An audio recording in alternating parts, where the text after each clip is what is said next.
Chicken മന്തി ഉണ്ടാക്കാന്ന് പറയുമ്പോൾ ഫദ്വാസ് kitchen, അതിനപ്പുറത്തേക്ക് വേറെ ഒന്നും മനസ്സിലേക്ക് ഓർമ്മ വരില്ല. എന്തായാലും അത് നോക്കിയിട്ട് ഞാൻ എങ്ങനെ ഉണ്ടാക്കാറെന്നൊന്ന് കാണിച്ചു തരാം. 1.5 കപ്പ് സെല്ല റൈസ് 1 മണിക്കൂറോളം നല്ലപോലെ കഴുകി വെള്ളത്തിൽ കുതിർത്തിയെടുക്കുന്നുണ്ട്. പിന്നെ ഒരു 5 പീസ് ചിക്കൻ, അതിലേക്ക് ഒരു മീഡിയം സൈസ് ക്യാപ്സിക്കം, ഒരു കൈപ്പിടി മല്ലിയില, ഒരു കൈപ്പിടി പുതിനയില, ചിക്കൻ മാഗി ക്യൂബ് 1.5 കഷ്ണം എടുത്തിട്ടുണ്ട്. 1 ടീസ്പൂൺ മന്തി മസാല അഡീഷണൽ ആയിട്ട് ചേർത്തിട്ടുണ്ട്. 1 ടീസ്പൂൺ നല്ല ജീരകം പൊടിച്ചത്, 1 ടീസ്പൂൺ കുരുമുളക് പൊടിച്ചത്, 1/2 കപ്പിൽ 3/4 കപ്പോളം സൺഫ്ലവർ ഓയിൽ. ഇതെല്ലാം തിരുമ്പി 1 മണിക്കൂറെങ്കിലും മാറ്റി വയ്ക്കണം. പറ്റുകയാണെന്നുള്ള തലേദിവസം ചെയ്യണമെങ്കിൽ അത്രയും നല്ലത്.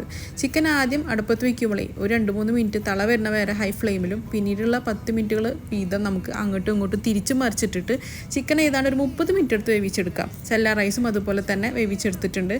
കുറച്ച് സ്പൈസസും ഉണക്കനാരങ്ങയൊക്കെ ചേർത്തിട്ടുണ്ട്. ഉപ്പും ചേർക്കണേ. ചിക്കൻ വേവിക്കുന്നതോട് കൂടെ തന്നെ റൈസ് വേവിച്ചെടുക്കണം. ചൂടോടുകൂടി വേണം റൈസ് ഇതിൻ്റെ മേലെ ഇടാൻ വേണ്ടിയിട്ട്. കുറച്ച് പച്ചമുളക് കുത്തി വയ്ക്കുന്നുണ്ട്. കളറിനായിട്ട് നിങ്ങളുടെ ഇഷ്ടത്തിനുണ്ടെങ്കിൽ ചേർക്കാം. ഞാൻ മഞ്ഞൾപ്പൊടി കലക്കിയതും പിന്നെ കുറച്ച് റെഡ് കളറും ചേർത്തിട്ടുണ്ട്. ചാർക്കോളും കൂടി വെച്ച്